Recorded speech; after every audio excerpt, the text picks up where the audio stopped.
six. This conference will This now has be been a recorded. conversation because we could choose to have five. And the reason I'm asking is because if we're gonna operate with seven,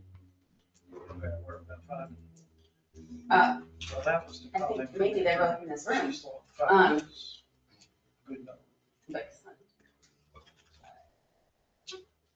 Yeah, and then we would have a liaison. Right. And then, Then the alternate.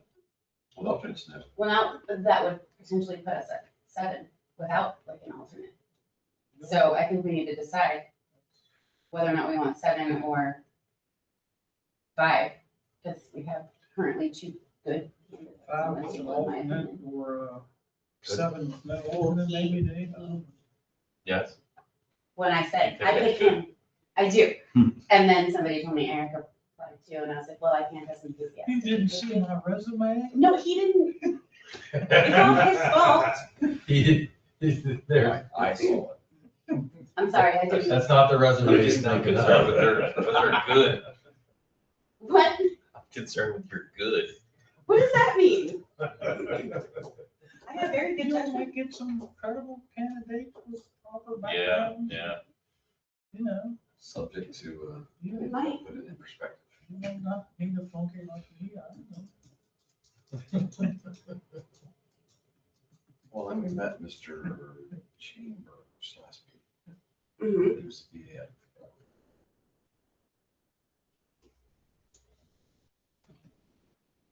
We should have thought about carnival traffic. Jackie might not make it here in time. She was already gonna be a little bit late, because she said, Yeah. texted, you know, she said, Well, she texted you. well, you have a quorum. She said 7:20. So, yeah, we're not gonna wait till 7:20. Oh, yeah, that's good.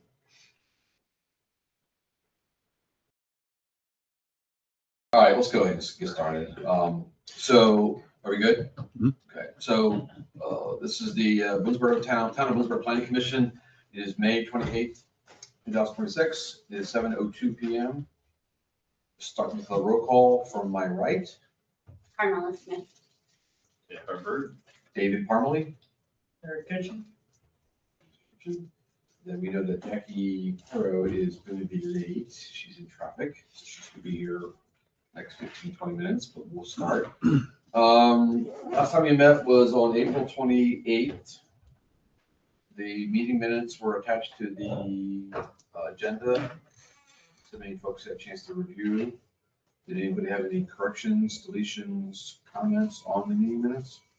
The only thing I noticed when they were talking about the zoning for Battlefield Estates, and you said not in the comp plan, Mhm. I thought the minutes say Jackie made the motion and you seconded. Was it the other way around? Or does it really matter? I honestly don't remember. Okay, I didn't know. I thought. I did the minutes while I was watching the video Okay, playback. well, then So, you're good. uh, I just remembered Carmel talking about it. Yeah, I don't remember who made the motion. Okay, so hearing no other comments, corrections, deletions, we will accept meeting minutes as submitted. Thank you, sir, for taking meeting minutes for us, as usual.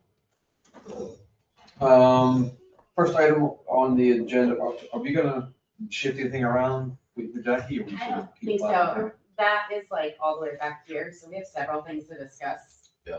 To some degree. Okay. If we get there too soon, I think we can probably push it. Agreed. All right, Drew, let's talk about the concept plan. Only one on the list is for Tractor Supply. Correct. Everything under your plan review, it's just updates on what's happening. There's no request for any action by the planning commission yet, but just want to keep you in the loop as to what's going on. In the case of Tractor Supply, you guys, we talked last month we talked to the owner, Mr. Ken Clements, to find out what was he gonna do, subdivide first, not subdivide, et cetera. He is talking about leaving us an area, you can actually see the hashed area. Kind of hard to see on the aerial photo, but it's this hashed area here. It goes behind Dollar General where the easement is. He's already talked to the ambulance company and they are gonna put a road across into there. So we haven't seen the full plans here for any of these, The reason it's on your agenda, one, it hasn't been approved yet, so things stay on the agenda so people know that it's there. And number two, they did hear back from State Highway. They did give them some comments on the traffic study that they did. So this is more of a comments letter, and it basically tells them some additional things that they're looking for, but they have not gotten their permit from State Highway. That is the first step. Before they waste any time here in front of us, they go to State Highway and see what improvements they would have to put in that intersection, because that has to become part of our site plan. So they're still going through, weaving through that piece. But as I did tell you last month, I did meet, Eric, you were there, Tony, you were there, Rachel was there as well. So we know that they're gonna be submitting subdivision plans and site plans at the same time. So that's again coming, that's just an update for you all. You mentioned the interparcel connector. Is the Tractor Supply going to go to the property line, stop, and then the ambulance will come in and tie in? Or is he going to go onto the ambulance property? He's going to go on to the ambulance property itself. Okay. And then Nelson Baker, they are gonna connect up to it. That's what the intention was. Apparently, Mr. Baker talked to Mr. Clements long before we had our meeting, and that was already agreed to by the both of them, so it was actually kind of nice. But I I think it's think probably beneficial for both to have that there. it is, and Nelson is also on the BMUC, so he saw these plans developing, and I'm sure he was like, hey, that makes a lot of sense. Having a secondary access, again, that's been a big point that we've had from this planning commission, is secondary access to facilities. Does Dollar General get involved at all, or is that? No. They're just a tenant, aren't they? They're just, they own that piece of land there, but the road that goes in there is, it's called Beal. That's a town street.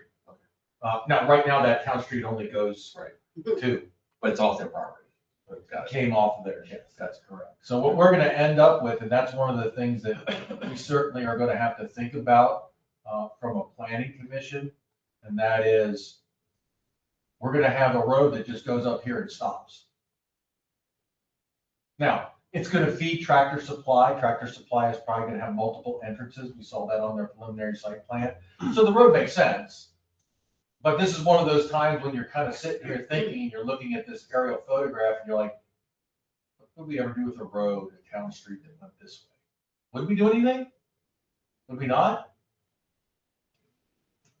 I don't see anything. I mean, I really don't, unless you're gonna go all the way up with Beal and make some connector over to the church park property. Which, I don't know.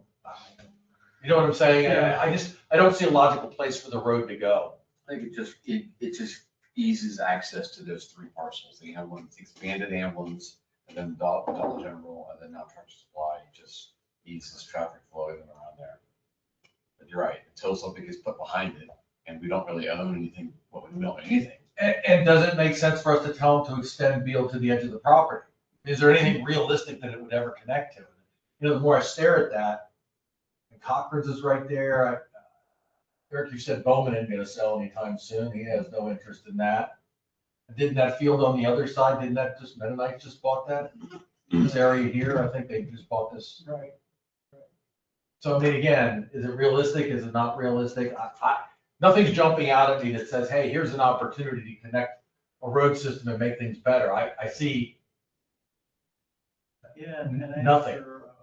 after the Mennonites bought that, many of you may remember, Mr. Ford went through all these steps to get it removed from farmland preservation, and the Mennonites bought it and put it back in preservation. So, So that's where we are on the, on Tractor Supply.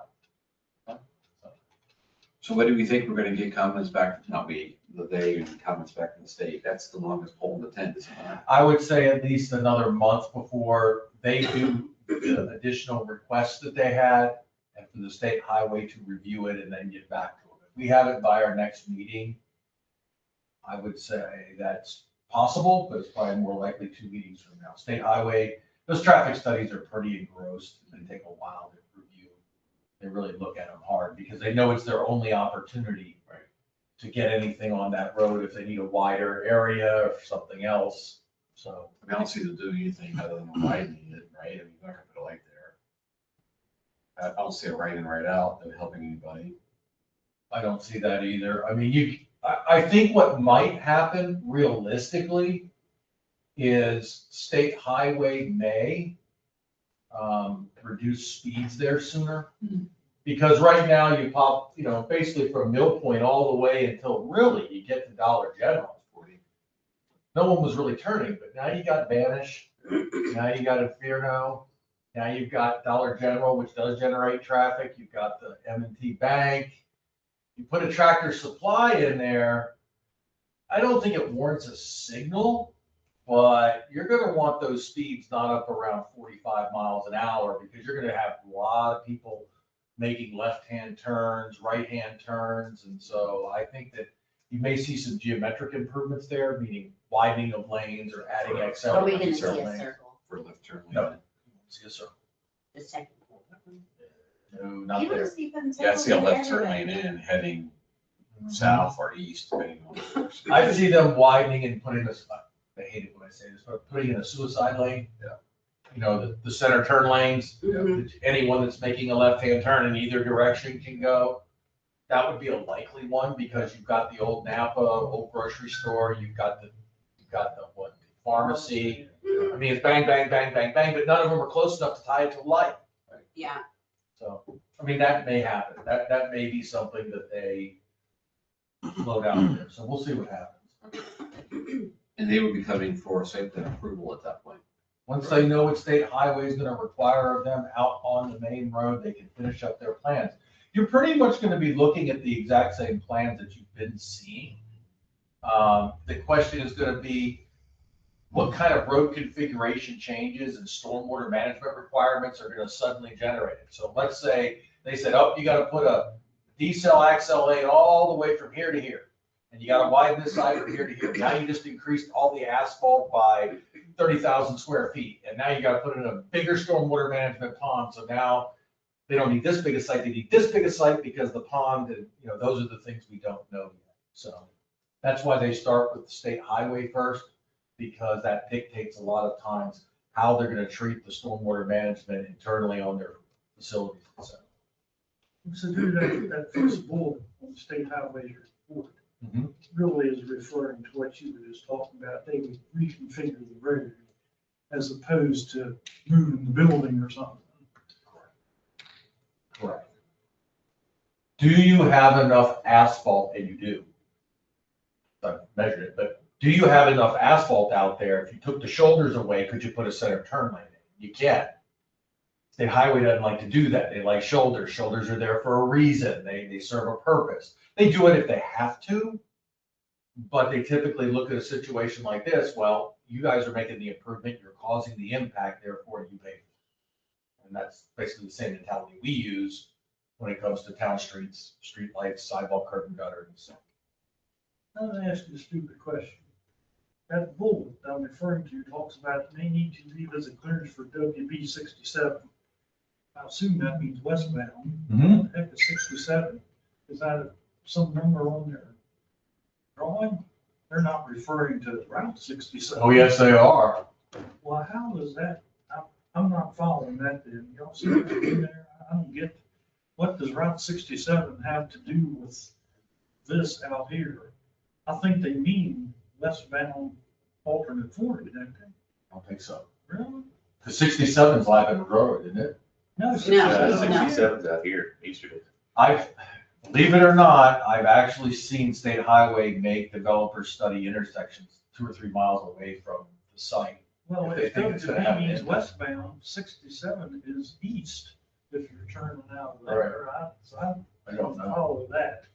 It could be something that they have, or it could be an error. I don't Some know. coding or something. It's clearly 67. You're right, it's far away. Alright. So there's no loading dock here, right? No loading dock in there at all? See it. There was an outside outdoor area, that's all of this area, I thought. It's all an outdoor area. This is itemized outdoor displays, pop-up stands. Heavy duty concrete in this back here, that tells me that there's probably loading docks on the back of it, Or just at grade? or something like that. But you wouldn't put heavy duty concrete in it, or putting it, but tractor trailers on it. Well, I was gonna say that, so the Tractor Supply that is in Hagerstown and the one that's on Mount Zion Road, I don't believe either of them has a loading dock. Everything is at grade. Yeah, that may be what it is. I mean, when I look at that and I see heavy concrete, that tells me tractor trailer. Yeah. And that's the rear entrance that they want to use, which would probably only be for the tractor trailer. Okay. The other two items from Fletcher's Grove, neither have changed. There's been no update to either one. One of the primary reasons for that is because the engineer that is designing Fletcher's Grove and has designed Fletcher's Grove from the early days is also the same engineer that was required to do the design and the developer paid for Chase 6 Boulevard. Of course, right now, as we're pulling all our permits and going through all that, we have been more tied up and more focused on Chase 6 Boulevard than we do these two. So there's not anything wrong, there's not something going wrong. It's a small engineering company and they're focused on what's important, and what's important right now to both the developer, Jim Draper, who's paying their bill, and to the town is the Chase 6. So every time somebody says, oh, you gotta have this permit for this, or where's this document for this, they drop it and do what we're asking. So you may not see anything else on that until next month when things break free, once we get started here, the school gets done. If you have any specific questions, happy to talk to you about them, but nothing's changed. No submissions have been received. Nothing on the final plats, so now we're down to the comp plan. Plan. So we know the last meeting got canceled due to a special emergency meeting held by the mayor and council in this room. We didn't know how long it was gonna go. Didn't want to have people waiting outside. Right. It just wasn't gonna be a good idea. And the next one's gonna be June 4th. So we're gonna do that. I'm gonna probably try to add one maybe in August or September. We'll just see how the turnout goes. These are on the schedule. And that's it. Okay, so the next meeting and then, or the first one, which would be the June 4th. Correct. At 6 PM, Here in this building. followed by July 9th at 6 PM. So the June 4th one is a week from today. So if we have high turnout in June and high turnout again in July, yes, we'll schedule another one. If we have high turnout in June and almost no one shows up in July, we can discuss whether we want to do that or not.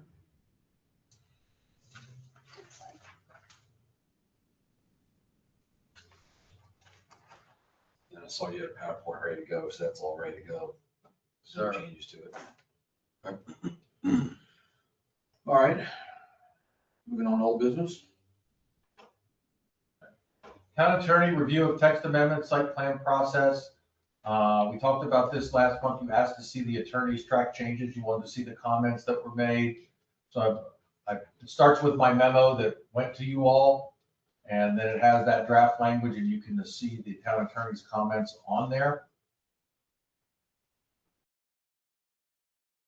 A lot of stuff.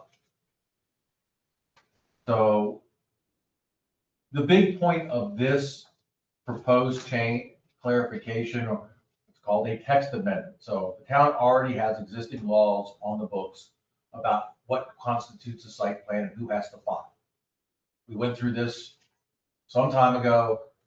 It's a vague statement. Any building over 2,000 square feet has to have a site plan. We all recognize that doesn't really work. That's not what the intent was there. And the council and the planning commission were also very adamant about putting sunset dates on these plans, so we don't have plans that stay out there approved for 20 years, 30 years, et cetera. So this ordinance, this change in the ordinance was proposed to take care of those two loopholes. While we were doing it, we talked about a couple of definitions that were irritating the planning commission. That's in here too. What you have now is you have a town attorney now adding the legalese and the professional language to what we're trying to do. Again, here's the requirement for the site plan. The prerequisite, and basically said any new construction greater than 2,000 square feet, multifamily townhouse, churches and others, have to submit a site plan. You can see some of her things in there are comments. I had one note on here, because admittedly, I I skimmed this and then started going back through thoroughly, so I didn't read the whole thing as thoroughly as I would like, but I don't know if it's a typo or if there's a word missing, but on A, where it says requirements, when you go down, like obviously she lists all of these different examples, right? Multiple family dwellings. At the end of that sentence though, it says hospitals and healthcare construction that may result in a change of use classification. Should that say hospitals and healthcare and any construction that may result? It reads right now that it only applies to hospitals and healthcare construction that may change the use. Does that make sense? Well, there's a comma there, hospital and healthcare, comma, and all new construction, commercial and industrial structures. Where does it say that? I'm sorry, I'm on top. Yeah, she's talking about E. Okay, I was on A. And also to follow on to Carmel's point, it talks about earth disturbance in excess of 5,000 square feet. Isn't that supposed to be 2,000? Well, no, not necessarily, because you could have earth disturbance for parking lots and stuff like that, right? She's picking up the grading permit. So what she's Okay. picking up is, in the state of Maryland, because of the Chesapeake Bay Act, anytime you disturb more than 5,000 square yards of dirt in this state, you are required to get a grading permit. You have to have sediment erosion control, stormwater management. You have to address all those issues. So I think what she's doing is she's kind of encompassing it all in one, basically saying you need a site plan, not only if you have a building over something, but if you're moving more than 5,000 square feet of dirt, you probably should have a site plan as well. Okay, well, I just thought it was a little confusing because the paragraph up above kind of says the same thing that Carmel's pointing, but one says 2,000 and one says 5,000, is why I raised the question. And Well, I believe one has to do with the building I construction think that. and the other has to do with grading. And But my question was literally just that last part of that sentence just implies that hospitals and healthcare construction that result in a change of use. Not all changes of use, so I just feel like a word's missing. Okay, yeah, you're probably right. And I'm a nerd, so. Sorry. Yeah, I see what you're saying now. This is all. Also, I need glasses. When a submission is required under this section, approval of the site plan shall be based upon design principles and standards set forth in the ordinances. But again, that's pretty straightforward. Submission plans, fair by less, again, this is coming out of different sections.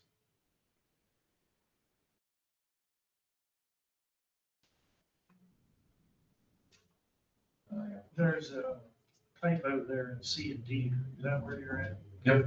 Yeah. It says in the stat of Maryland. State.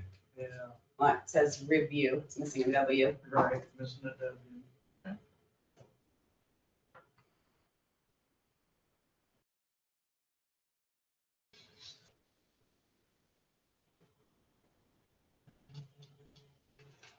Here's the big ones. These are the ones you gotta really pay attention to because it's what I look at every single time somebody comes in and talks to me.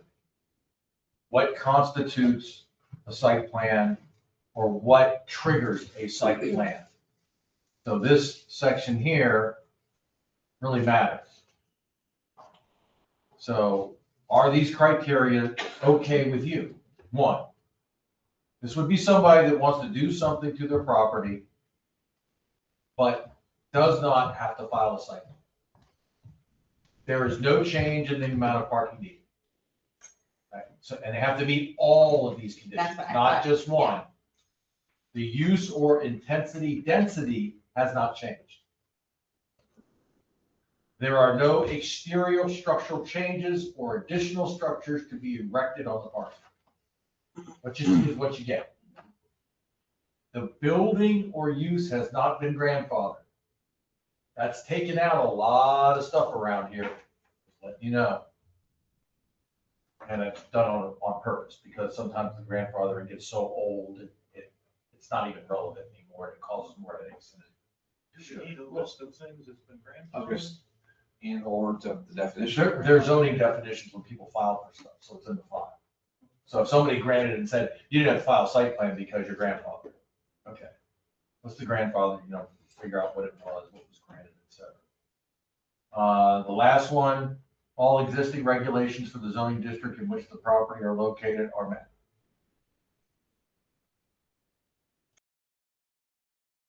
My question to you all would be, number one, do you agree with those? Number two, is there anything else you would want to add, or is that pretty comprehensive for you? I'll give you an example, because I just met with Pete Anderson today out at Ace Hardware. Apparently, he is running out of spaces for RVs and boats, whatever. He wants to build the rest of his buildings.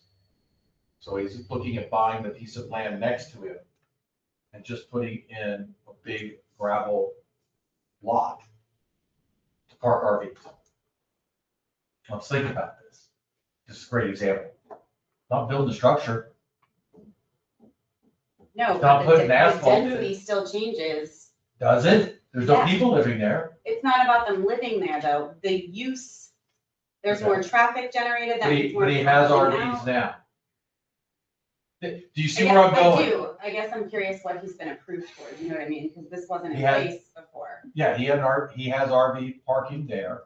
He said that there's such a demand for it. He wants to be able to provide that because, other with that place, and there's one on Lappin. I don't know what that one's Yes, called. the There's another one That's out the there. Boonesboro self-storage, right? Boonesboro storage. Yeah. But, again, there's an example of somebody who's not building a building. He's not even gonna put asphalt in, it's just gravel. Would that get a site plan? But the use is changing if it's just a field now. Okay, so I think that's why Leslie put the word density. Well, that's why I'm asking though, because B literally says intensity/density. Right. So I remember us having the conversation about all of these points. Right. And there's a reason, I think, that we left that vague. It was almost so that we have some discretion. Right. In terms of what constitutes density or an increase in intensity. Because where my brain goes is that that's a whole lot more people during vacation season that may or may not be pulling their RVs out all at the same time. At a Memorial Day spot that is weekend, Labor already Day very, weekend. very difficult to pull out of. So I Great think point. it increases the intensity or density or whatever of the land it occupies. So devil's advocate, he's adding more land, so there he's diluting the density. I don't disagree, No, I hear you. so it'd be different if he's trying to do it all on the same property, but he's buying more property. So, Keep in I'm mind what looking we, at this as his business though. His business is Right. increasing. keep in mind what we have today. Yeah, Obviously, this is a big difference and would add a lot of those pieces. In that particular case, I think when you have the word intensity and density, you're covering it on both sides.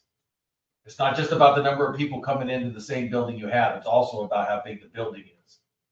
Not necessarily how many bodies live in it, but yes.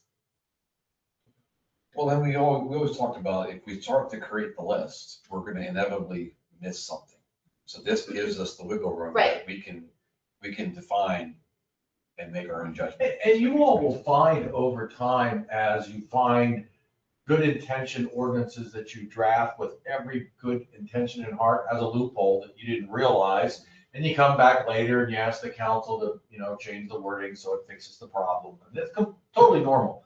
But I think this is a huge step from where we are today. Because this is something that once it goes in the ordinance, we can give this to people. It's very upfront. I had a lady call me today about doing garden something where they have flowers, like what is it, the give a book, use a book, lend a book? Oh, the Little Free Library? Those, and it's something like that they do it with flowers or something. Wait, so you put a flower in They there? put a little box thing and then they'll have little flowers and you can come take them. She's asking if it, again, does it require a site plan? No. No, but at least everybody can go look and see what it would be about or something like that. Because I was asking her questions, I said, are you putting in a building? No. What are you putting in? Oh, it's just a little thing that sits outside next to them. Okay. Are people paying for it? No, I just want to put the flowers direction. Yeah, you can do that. You know what I mean? Until it's a 10 acre. Yeah, exactly. That, you know, and all of a sudden truckloads of flowers are being delivered Yeah. every day. I mean, that's, and I explained that to them. They're like, okay, that makes total sense. I understand. But it's, so now I gotta define structure, because it is a structure.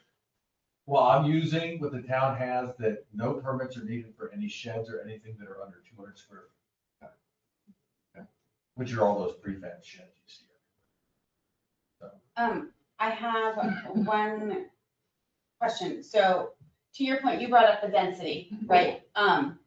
It does say intensity / density, but it says that, the intensity / I can't say it. Intensity / density of the use. So where I was going with that is even if he's adding land, his use doesn't change, correct? Because His it falls- use doesn't, but his intensity. Well, no, but that's my point, is that this says if the intensity or density of the use, so not of the I'm not- area. I'm not following that, Carmel, because the use right now, it's a field with cows in it. But it's being added to what he already has, so unless he was going to create a new business or new LLC, it's being under his umbrella, right? Like this is Well, no, something. it still matches the zoning It's that still comes with yeah, that still piece of zoned. property. Everything so- back there is GC. And however, it's permitted, but what's the permitted use of that piece? Right, I'm not, Right. no, Talking you're not, about but zoning. We're talking about what Eric's saying. right, so I think we're talking about two different things, is what I'm saying. If he's adding land to increase basically the size of his business, he is increasing the intensity of his use. I would agree with that. But, That's- but the use of that parcel being added is changing from As cows well. Right, as to well. RV parking. Yes, I don't disagree there, I just meant in terms of density and intensity. I really don't like how those words are right next to each other. Well, it's clear that if the use changes, that triggers. Yes, That's key. Obviously, somebody going from a residential house to apartments is an increase, but you could also go from apartments back to a residential house. And that would actually trigger just as well. well, so let's use, one of the examples we used when we had this conversation initially was the garage over here. And because I think we talked about that the use didn't change and it was somehow grandfathered, right? Because it built on the existing foundation.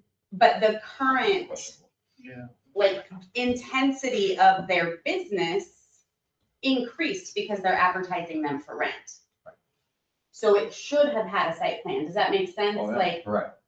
Well, that's the use change, use and density. Use and density.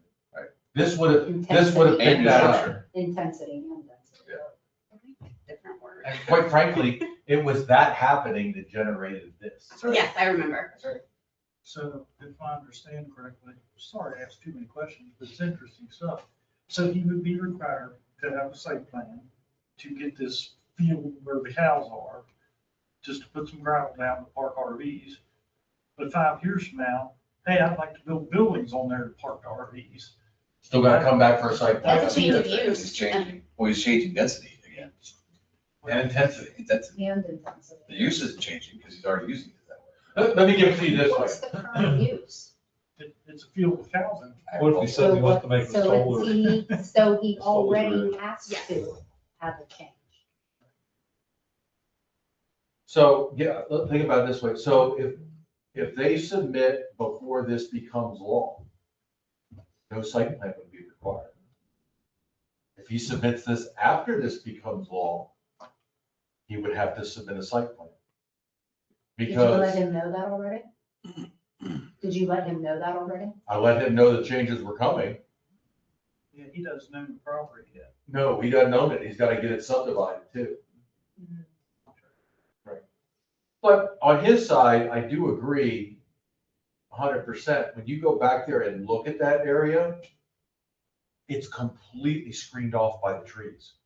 So no one's going to see anything back there. I mean, that tree line runs along the stream there, then comes along, matches on the backside. So it's really hidden, which if you're going to have an RV place, kind of like the one that's on Lappin's Road, I mean, you can kind of see the entrance there, but the trees around it, you don't really notice it. And quite frankly, if I'm gonna start dinging people for having RVs in their driveways and stuff, it's nice to be able to say there's a place where they can go. He didn't expect it to grow that much. What's that? Not yet. but I know it's coming. Because that's always something I felt when I had my RV sitting in my house. You first of all, this. It's not there anymore. There are others who have asked that question many times. My answer is, give it some time. Because when you drive around this town, there are a lot of RVs in a lot of people's driveway. A lot more than we have the ability to have in some rental place. But Pete, the comment Pete made to me is he said he was shocked at the demand for RV boat storage, stuff like that. I looked at the back there and it's completely full. But he wants to build the rest of his rental units out, but he wants to expand this. He's like, obviously there's people that, it's a demand. At least now I have everybody on RV during COVID. I think I put it someplace. So I guess, I think A through E covers everything, and I think it gives us the flexibility to maneuver. I guess my only comment is, you said all have to apply, or have to, all conditions. How do we emphasize all? Because that all is kind of hidden in there, and you get, yeah, they can read it. I was thinking the same thing, that it should be capitalized in bold, like it should be very obvious. Yeah, somehow, and overemphasize that all of this has to be compliant. All conditions met.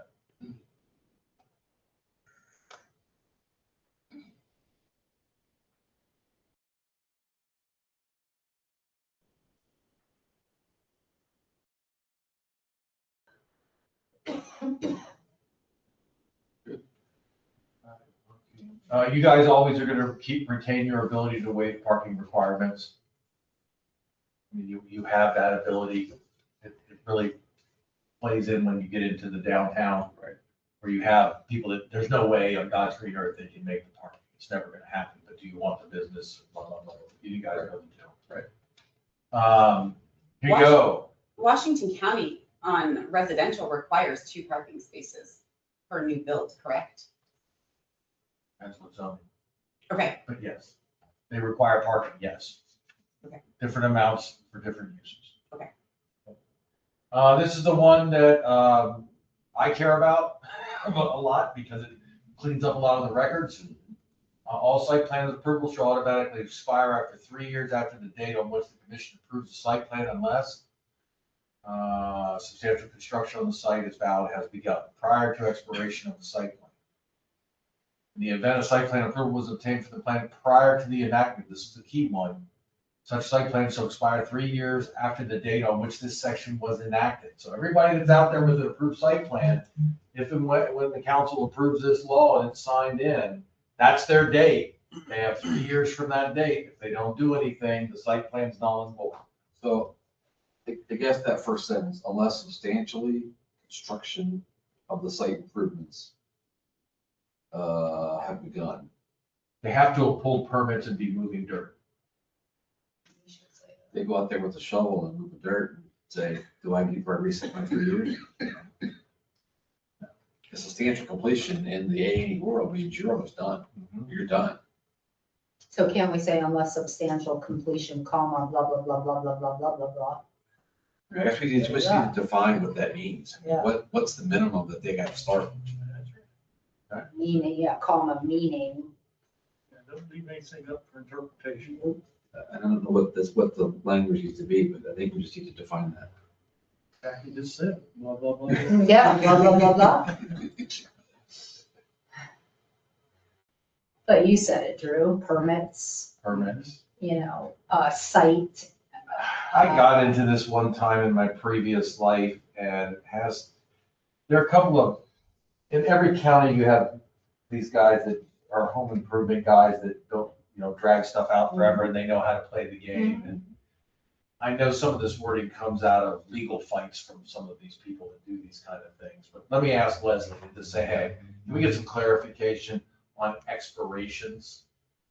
Meaning, what do you really mean by substantial completion? Because substantial completion, same in the engineering world, substantial completion means it's functioning, it's working, and you're using everything. You just haven't done your punch list or you haven't Right, buttoned everything up. So right. let's be, and since we're talking about site plans, which is engineering, let's be Good idea. clear.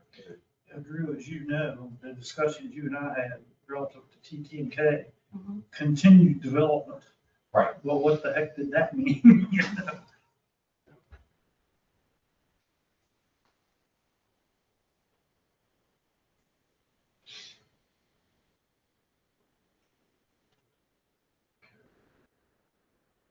Sorry, I'm taking notes here. Good, folks. Upon written request, you guys debated, we already debated 3-year, 5-year, we went through all that, you guys said 3, right? I'm not remembering that either. If it's in there, I think we did, because we went through this whole document. Yes, we did. This is the last time because now it goes to, now it's going to the mayor and council for them to schedule a hearing, et cetera, and then. So that B then gives them, you gotta do it before 1 month before the expiration. You can come in and ask for a one-time extension for 12 months. You're not being unreasonable. You're not saying you want to extend it, but you're not gonna just give them a carte blanche. It just keeps going on and on and on. Good calls, right? Age-restricted community, take a look at some of Leslie's comments on that. That's my favorite paragraph of it. I know. So we're not calling it active adult community anymore. Nope. We're going to age restricted housing as defined in the Housing for Older Persons Act. I think that nails it down. Yes. Yeah. And that's actually from a court case. Mhm. So there's no more confusion. That will be our definition. And what about that this says occupant, okay, so that's. Oh, got it. Yeah, That's that's, defined by. yeah, that's interesting, Jackie, because we're gonna have age restricted communities with 155 and older adult. So then that and means that, Kids. They can have 12 kids. so that means what we were talking about, that covenants need to be, that's a whole nother layer of this. Yeah, this would be interesting down the road. Are you all comfortable with this proposed wording from the town attorney to recommend to your mayor and council? Move It's the forward goal, with right, the as changes? defined in the Housing for Older Persons Act, what can we do about it? You're just giving them a reference that's tied to a court case, that's tied to the legal review of the issue. I don't think that gives leeway for saying much else, but it's a good question to ask her. Yeah, because I guess the elephant in the room is you can have a mother or father be 55 and still have a child. That's still permitted. So the perception is of an age restricted community, no kids are allowed. Right, It's a like public next year, perception. if I could afford this $850,000 house, then I could live there. Right. Just gonna have a kid, so. Yeah, this What's opens that? up some interesting. Do we need to address the kid thing in here at all, or just leave it as it is? I would leave it as it is. Can you ask, please, because we're not lawyers? Ask about having a child, does it What allow- does that, You just want to know what the definition actually is. yeah, what more does that mean? I don't know about this act very well. Okay. We pay her to do that kind of research. Well, I guess what's the definition of a child? Under the age 18? It's not even, So like next year when both my girls are 18, but I'm 55, I can have that place because they're both adults. I mean, we get in too far, we're gonna become a problem. oh yeah, no, we can't break laws, but we can. Because I could be married to an 18-year-old too, and have to be 55 years old. That's Right. actually what I'm planning for. Right. Good luck with that. So watch what we say. Yeah, it's not Yeah, about right. that. It's about, I'm thinking bigger picture. Yeah, where I'm coming from is if, hey, you approved an age restricted community, there should be kids allowed in there. Well, this No, doesn't address that. That doesn't address it, so. And I'm not bigger- saying it needs to, I'm just saying I is don't that, think you want to do, because you're gonna have It's that not about, grandparent that takes over custody of their kids because their son or daughter dies. and this is what we were Kick them out. talking about with You know, this I type think of it's- community. I We think were- that's gotta be through the covenants and through the decision of not the town. Well, we all know. I don't know, I could sleep at night if I was making a law that said, hey, or an ordinance that said, hey, you can't have kids. If something happened to a person's kid and they had to take their grandkids in, that they would have to move out. I think that would make me sick. Yeah, me too, considering I work with kids in foster care. But my question is bigger than I that, don't know to why. ask the lawyer about what does that mean? so that we can Oh, there you speak go. to it. It's not just about limiting, it's about understanding what we are saying and how that affects Housing our for ability Older Persons to make Act. decisions. Well, that's what I just pulled up. I really wanted to read the actual language in the, I just read the AI It overview. says the 80% rule, at least 80% of the occupants in the unit must be occupied by at least one person who is 55 years of age or older. But, so I scrolled down on that and Again, it it's said really something, age target, or age targeted, not restricted, because you have to watch restrictions, correct? well, no, if you scroll down, It's that was legality. the AI overview. But if you scrolled down on that, it did Right there. say that the community can restrict That's what I was just. minors. It's the only instance where the community can say minors cannot live here. But I didn't want to rely on the AI overview, so I was So trying then to if flip the that, if the actual. law says that, then we can speak to that. That said, again, we can't just talk about one person's instance, we have to try to cover all possibilities. Just, this speaks to a very big discussion we already had.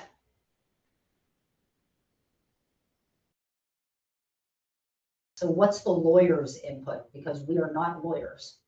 I'm familiar with the 80-20 rule. It's the 20 that we're talking about. That's the big thing. I mean, what's the 20% allowed?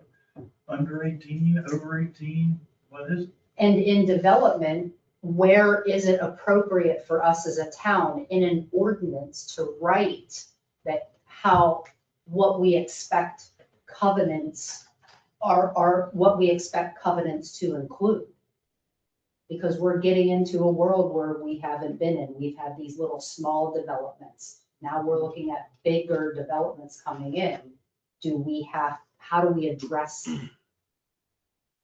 keeping true to our comprehensive plan and what we are saying? So it sounds like we just need to get the attorney to kind of weigh in and see if she can address our comments. Whether we need to change anything is a different story. If she thinks we can tighten it up, we tighten it up. Or we let it ride, then if it comes up, then we can always modify it. Right. And what does this mean for covenants? Like you pointed out, in the law, it does specifically say, yet covenants can speak to that. Then what are our parameters with that even? So you all are all smarter than me about this stuff. So we have a guy that wants to build 1,000 age-restricted community homes out here. What does that mean? Does that mean no kids under 18? You know, the 80-20 rule? That's what we want to know, right? And maybe it is putting language in here, and as per the law, covenants will be written. I mean, just at least to acknowledge that that is also a component of. I have a question. I don't know if this is the right place for it, though. Well, that's what, It may be in a different ordinance. because It this is the is right place just for a that. definition, correct? We are just defining what an age-restricted community is. Meaning there will likely be other places where we elaborate depending on the like zoning and We stuff would like have that. to do that cohesively though throughout all ordinances for definition. No, I hear you. It's just, I don't know if we need to hash out all of the details that we're talking about in an actual definition. Does that make sense? Like, I think we need to address that, but not in what defines the word, so to speak. How about this? So reading this again, we are defining it and we're basically saying this is the definition for this Housing for Older Persons Act. Correct. Could we say, and other applicable things in this act will have to be complied with? Yes, that makes a lot of sense. Because all we're doing is defining it per that, but there's a lot of things in this act that they will have to comply with if they have an age-restricted community. Yeah, I Not guess just that's the my definition of the curiosity age. is Yeah. that the way that I'm reading this, it just sounds like we're just defining what an age-restricted community is, not saying what they are and are not allowed to do. That would be in That's a where I say that different new, place. the extra sentence is, and comply with all the other restrictions, requirements in that act. Let me ask a question. Is it because of the overcrowding of schools that you're worried about this? We just asked that question. Yes, that's one reason. Well, Number I'm one not for admittedly me. not worried Not about it mine. at the moment. Yeah, I mean, Number one for me, yes. To me, that's one reason, but I think where JR was going, suppose if I buy a house in a 55 and older community, I don't want 3 guys living next door to me that are 26 years old, 27 and 28. I want to live in a 55 and older community. Let's pretend we're using the definition that's there, so. Yeah. At least one person's gotta be 55, right? Reason I'm asking the question is you can come at it from another direction that has nothing to do with affordable housing. The reason developers go for age restricted is they get the waiver on the schools. If you put a condition that has nothing to do with the age of the people in there, but if you have no children, the people from these homes cannot have an impact on the schools. I mean, maybe you should go at it from that side and not even be worried about the house itself. It's just, are they impacting the schools? But that's not what this is. Yeah, but it sounds like we're not allowed to do that. 'Cause Yeah, that that's Older not- Persons Act allows 20% of Right. the houses to be under 55. But you could factor that into age-restricted homes, having to factor in a student population, albeit smaller than what they use for everything else. Because that's how they do it. I was gonna say. You have X number of units, they have a number that they use, and they go 2.35, boom, and it kicks it out and says, okay, this is the impact. This is what you would have to pay. I'm just saying, you don't say you can't have kids there, but by this, you follow the rule. But if you do have one, it's gotta be accounted for. But that's not the conversations we've been having. And they're like, there can't be any kids there. We're not gonna have any kids there. I have one more question. So the next bullet point down, should that be a sub-bullet of the age-restricted community? Because if so, I think we missed a whole bunch of other things that are. You guys are getting way too deep into this. Well, I, Getting that, way too deep into this. I understand your concerns, don't misunderstand me, but you're going from almost no kind of clarity to we're arguing over words and a thing. Get the structure in there, see how it functions, and then change it if you need to. You have a definition from the federal government of what it is, and you guys want to argue it. Well, no, Okay, that's that's what I was We fine, wanna but there's the define- we wanna definition. make It's sure not a- we're it's not a- defining it it's not, As it says. well, so read it. so in my head, I was separating those two, and that's why I said it's just a definition. You're never Right. gonna word it so there's not gonna be gray area. Period. True. Done. No one can do it, no lawyer can do it, that's why we have court cases, because they always find the gray area. So why are we making a big statement? Well, and I agree with you. Because So it's where our it's job to going, ask questions. That's why. It's not that, it's just you can rewrite this 1,000 times, you want a 5,000 page document on age restriction, it's not gonna work, you still will have a gray area in that someone can dispute. so in my head, the definition. And if you do, I'll pay you. It's not. In my head, and I want to make sure that I'm understanding what we're doing. So that's why I'm explaining this. In my head, it's kind of like we're defining an apple, right? That has a definition. And then in a very separate place, we would be defining how you buy an apple. Does that make sense? Like, I don't necessarily think we need to address all of the things in the definition of the word. When anytime somebody comes to us with a request for an age restricted, there's going to be an entire process. Shouldn't that be outlined in a separate place than the definition of the neighborhood? Do you guys want to be the bad guys, or do you just want to write a rule and a definition, and then let the other tools that exist make the rules, the covenants, the HOA, right? Because whoever's marketing that for the HOA say, right, if they're trying to sell 55 plus, and somebody goes in the neighborhood, and there's 6 little rugrats running around the house, what's the chance that, people are going to come by the house? I thought we said before that when you signed the deed, and what was in that deed, you listed out the restrictions on that housing because the situation came up with a grandparent, and then there's your wiggle room. Right? To some degree, I don't mind being the bad guy. That's why I'm asking questions, is I want to make sure I'm understanding what we're doing here. And I feel like we're just defining a word or like a term, whereas there are other places where we are going to outline and get into the nitty gritty that we're talking about here. Like, this just feels almost glossary-ish. And there's a separate place to expand and get detailed. I don't know if that makes, what I'm saying makes sense or not. Like, I'm fine with the simplicity of how this is defined. That might be true what you're saying. I don't disagree with what the coach said. I think that was one of the Verdant meetings when the attorney was here, what you're speaking to, when she was talking about the covenant and the deed and everything. And I think that's what you're saying, honestly. Yes, is that there's an entire process to go through, and I want us to be tight on those things. I just don't think the glossary is the place to do that. To that, Personally. right below it, it says dwelling units which are more appropriate for older adults without children in smaller yards resulting in reduced privacy. So that's it.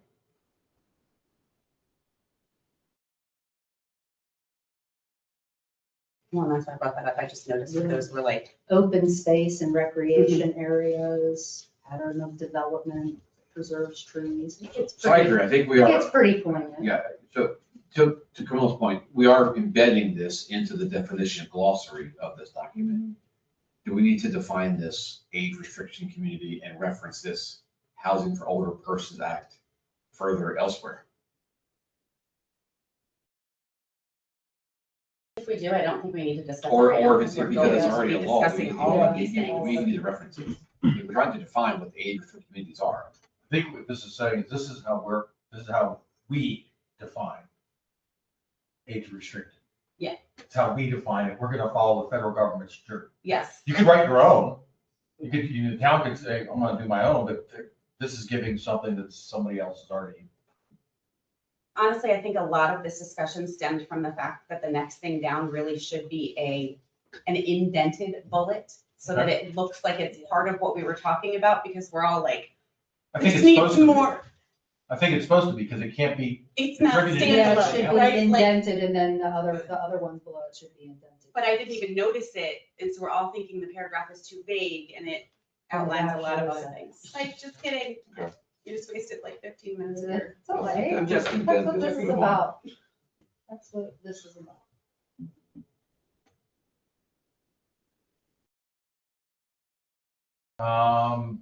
that's pretty much it. There's some other wording changes. There's a couple here, a couple there. So at this point, with no additional changes, we provided, there were some areas for misspelling of words. We're missing a word in section A. We want to make sure that the conditions are all accented and in bold on the site plan. Wait, there's comments on the pictures that we didn't talk about. Oh, Leslie on the notes pictures. additional considerations. The age restricted use must be included on any plats and referenced in any deeds for each dwelling. Declaration of covenants for any homeowners association shall likewise, I don't have to read out loud. The HOA is admittedly more important to me because deed restrictions and covenants, if they are not enforced, become to some degree unenforceable. Like, we have a neighborhood that has deed restrictions, and because they've been broken, Really, it's the same thing Coach just said. Why it's attached to that building, I don't know. I don't know. It just says Leslie's additional note that it really follows what Coach just said. yes. Age restricted, use must be included on plats, covenants, et cetera, those type of things. So. So I would just add that comment up above. above where we defined it. Mhm. Say, if you're having an age restricted property, it needs to be referenced on the plan.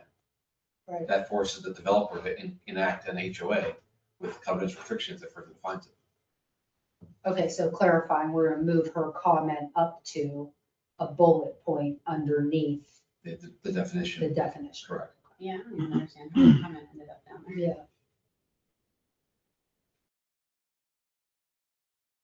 That's a good comment.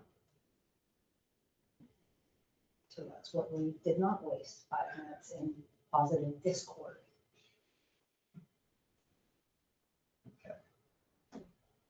Anything else on that? You can always count us, Drew, for beating the horse and killing it, burying it 4 times. You're good. We got it. You guys are good. Fine. Planning Commission, code of conduct, oath of office. Code of conduct. Moves off. Been on your agenda, so, I know there's been some people missing, so you kind of wanted to have everybody here. You asked for the town attorney to review it. The comments are there. What is your pleasure? These are your rules of conduct. I thought we already covered the rules of conduct, but the thing we were gonna discuss was essentially how they're enforced. That was the piece we didn't hash out, right? I thought, well, comment, we addressed the comments to do that. Yeah, but that could be by the planning commission as well as the council. We were supposed to add it. Well, that's the comment, that's the red lines for. Okay, so that's what we're reviewing, 13 and 14 and 15, right? Yeah. Man, I freaking hate Just so you know, in the proposed legislation for the planning commission, it talks about moving them. You have I read a whole that. section. You have a whole section on it.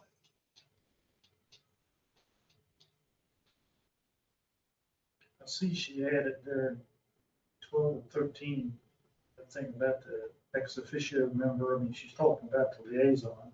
Yes. I thought that's. I don't feel like that's new. I feel like that was on there the last time we discussed You this. might be right, I didn't read it before. Well, no, I just mean, I think that where we left it was, these are great, but what is the process of enforcing them, right? Like if, We did talk about that. but we tabled it maybe because not everybody was here or something. I just feel like that's where we left things, was how do you, what's You our all did not process? want to approve these code of conducts without every member present to vote on. Well, we also, I don't think, wanted to approve them without something outlining the procedure for enforcing them. Yeah, And because I Yeah. am apparently older than I think and didn't print this, is that on here somewhere? Because I'm done floating. The red lines for 13 addressed it, but it doesn't. I thought so too, and then I read it. Yeah. But I think that's the only piece that's missing is, okay, If one of the above violations occurs, what if, then what? Well, we can add that. And the town would follow its procedures as established by its enacting legislation, which is the next thing we're going to be reviewing. okay. Yeah, I agree, I think that's the way to do it. Put it item number 16. If any of the above infractions occur, we default to the, would you say, Drew, the town's what? Enabling legislation for the planning commission. For proper course of action. The next course of action. It's good. All right. Is that, do we need to have that added and then vote on it next month, or is that sufficient to vote on it now? No, I'll put it in a formal, written up without all the check changes, track changes, and then you guys vote on it, and approve it, sign it. and done. It doesn't need to go to mayor and council for approval, we could just do it here locally. It's just you.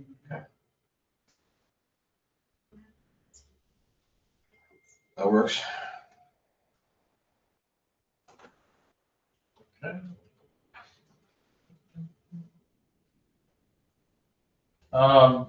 Real quick, I'm gonna skip the planning, vacancy, and let's just go to enabling legislation since we're talking about the same kind of stuff. We're going through our codifications, and this does happen. One thing we can't find, we can't actually find the original ordinance that gives the planning commission authority of the town of Lewisburg. It was passed, but we can't find it. So, to cover our bases, to cover all the pieces, town attorney said, look, just reenact it, here it is, she's laid it out right here. So the planning commission, this is basically the ordinance that establishes the planning commission. This relates to the charter. Charter gives you the authority to create a planning commission, the ordinance enacts it. I know I've read so much stuff, I forget what I read. So, Okay. So it has some duties in there. These were her suggestions. I highlighted the one in there. I thought that that was an interesting one. I thought it was a good one. That you all would review capital improvements for the town, make recommendations. Make sure they're in compliance and following your comprehensive plan. I don't think you guys do that now, do you? But you guys really should be looking at public improvements that are happening and is it following the comp plan? Again, the mayor and council can do whatever they want. Right. But it's always nice that you guys have looked at it as well and said, yep, this complies with the comp plan, good idea. Or, hey, this diverges from the comp plan, we should not be putting a park down here, blah, blah, blah, blah, blah, or something along the way. I agree. See, no objections there. There's something in there about just letting her know you all actually review applications for special exceptions, variances, and interpretations. You guys know that. Here's the one. For you all to decide, you guys were already debating it at the beginning of the meeting. Mhm. You can make the number whatever you want. I know that the town attorney, her personal opinion is that the more people you add to the committee, more difficult it is to make a decision. So she always recommends 5, but you've had 7 for as long as I can remember. You can change it now or leave it the same. You don't have to make a decision right now, but you have to think about that. I think we need 7 plus the alternate, because there's inevitably somebody's traveling. And look, this is not our first job, so if we have 5 and 2 are out, We have a quorum at we still 3, quorum, but is that Right. enough? Is that enough?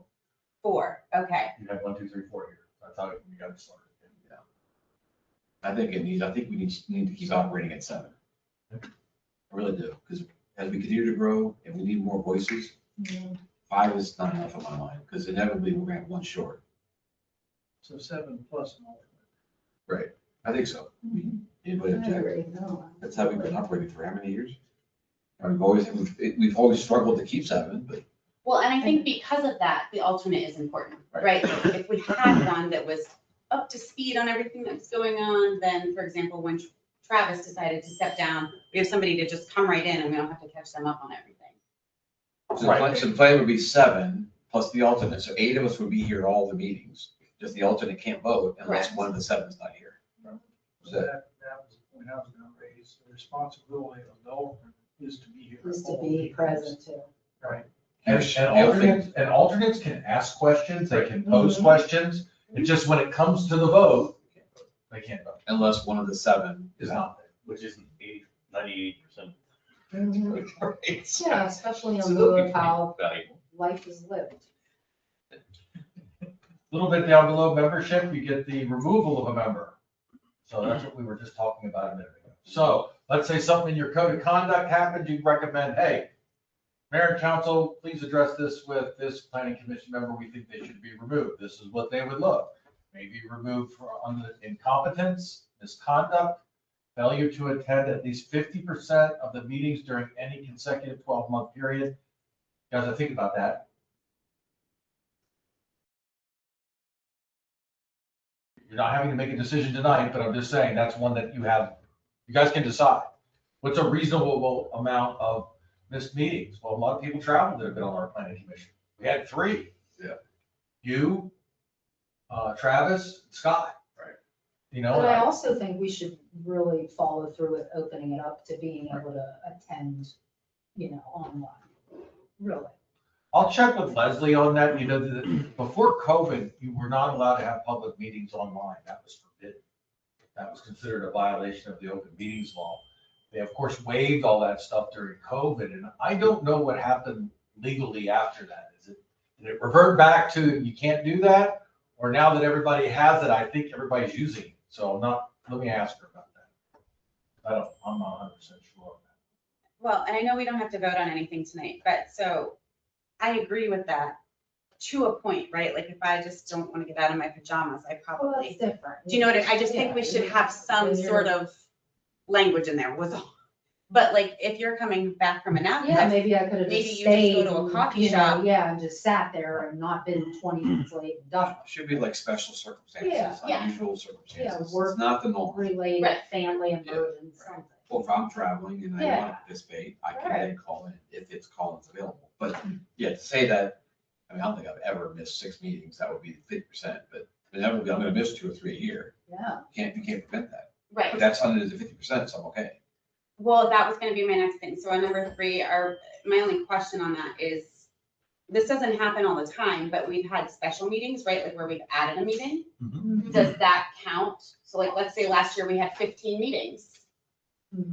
If it's I would say it counts for your regularly scheduled That's my meetings. point, is that language needs to be in there, because right now it just says. And let's just use this one as an example. Yeah. This is a regularly scheduled meeting that you all intentionally Yeah. modified, so it counts. It's the Yes. The comp plan ones, the meeting with the town attorney, the meeting with Verdant, no, outside of that. that's outside. You're talking about the official meetings of the plan. The monthly meetings, the official. monthly Well, that's what I mean, it Yeah. should say that here, do you know what I mean, like meetings. Agreed.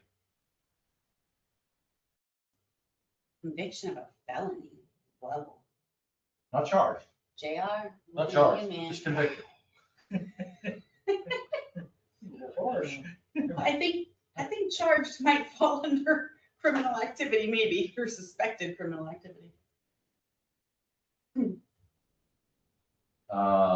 Conviction of a misdemeanor related to the member's duties and responsibilities in connection with planning commission and involve moral, what? Wow. You stood up and smacked him. It's a misdemeanor, it's not a felony, Well, you know. but it has nothing to do with the job. You're violating the job, you're doing something like that. I darn near soul at it when utilities meeting a few years ago.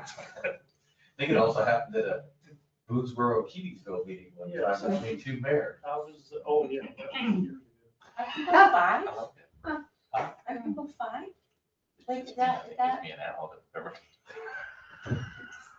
Have you seen some of these public meetings online? It's, I I'm mean, sure we're not that that I way, have, but but my statement stands, and I want to know if they're five. Have you seen some of the, like, don't you ever watch the, like, gossip shows? No, Here's the deal that the council has to do. Council shall provide the member That's good. a statement of written charges setting forth the grounds for removal and shall provide the member an opportunity for a public hearing to contest any charges. okay, my only clarifying question is, let's say that I saw JR steal money from Alex's. Okay. Who do I report that to? The police department? Yeah. I'm joking, it was a bad example, you know what I mean, that doesn't fall under 5. Because he wasn't doing it was a this. joke. Okay, I'm I'm saying, just, but in general, if there's a grievance, right, like, if we know that somebody has done something, like, I know that the council can remove them. But not Who really, brings it it to says the they have to be council? convicted of a felony or convicted of a misdemeanor, not Okay, charged. all of it falls under misconduct. Right. So, that's my point, is who do If we you see bring people that drink- to? Keep it in your mind this way. If you do not have to approve of code of conduct, you're choosing to go down that road. Yes, If you didn't have it, then this would be all that would govern. no, I understand that, like, my point is, and this was where we left off our discussion, was do we notify you? Do we notify Rachel? Do we notify the council? Do you know what I mean? Do we have a discussion as the planning commission first if something I think it happens? gets brought up to the planning commission. That's Once my it's brought up, curiosity, it is has to what be is step one? Because I assume we have to make some sort of recommendation to the council, right, or bring it to their attention in I some mean, way. yeah, we had this conversation, I think it's anything, they can call Rachel, they can call Drew, they can bring it up in a public forum, any avenues. Once it's Okay. brought up, it has to be discussed by this group, mission. And then we have to then report it to the mayor and council. Yeah, Should that was literally Should my that only process question. be part of That's, this? yes, that's why I'm like, who do we make the initial complaint to? So removal of member H and then I should become. Formal complaints should be issued Yeah. to town Correct. manager, Blah, blah, mayor, blah, blah, council, you know, planning commission Blah, members, blah, right? Or I see Eric at the, eating ice cream and bad mouthing, right? And I complain. Well, it might sound yeah. silly, but there are people I got you. that He's at the I got it. public forum, make an right? accusation against someone, and then we as a planning commission are like, well, that person's crazy, so we're not going to push this forward to the council. Legitimate question, who fields a complaint? Drew. Me, or Ray, identify who it is, I don't care who it is, but whoever it is, that's the Right. person. Right. All Right. due Right. respect to Drew, Well, maybe it we should be a third report that party. Complaint to Drew, because maybe Yeah. the complaint's about Drew. Yeah, It's okay, maybe but I'm it not- should It be- doesn't matter. Well, maybe it should be Rachel is That first. probably should be. Yeah. It's not a part We just of. need to identify Yeah, who it is. that was my only curiosity, is, okay, this happened, now what? Should be the council liaison, because it could be. I'll be the judge. Correct. Should be outside, should be outside, okay. Yeah. Yes. Town You want to manager. just push it up to personnel? That's up to you guys. Town manager. I was gonna say, I don't know who exactly is personnel, because I'm not sure. Tony, 3 council members, Tony and 2 others. No, because that kind of defeats the purpose. I think No, it needs it to go doesn't. to Rachel or someone Yeah, first. Not the council, right. Because realistically, it would not surprise me if there are people who make actual complaints that have no validity at all. Agreed. Town manager, town manager. Sorry, Rachel. It has to be a signed, written submission, not Something. anonymous, right? Not a voicemail left, not a. Yes, you should be able to confront your accuser. I'm joking, I don't know if that's valid or not. I have all kinds of accusations over here, JR, he's raising his eyebrows at me.